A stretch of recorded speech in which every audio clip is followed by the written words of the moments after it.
Phil Fumble by Ernie Bushmiller. He's a very fine singer.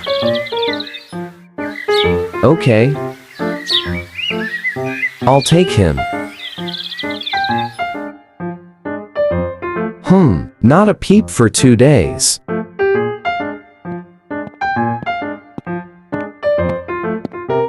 I'll tell that guy a thing or two. But he didn't sing at home.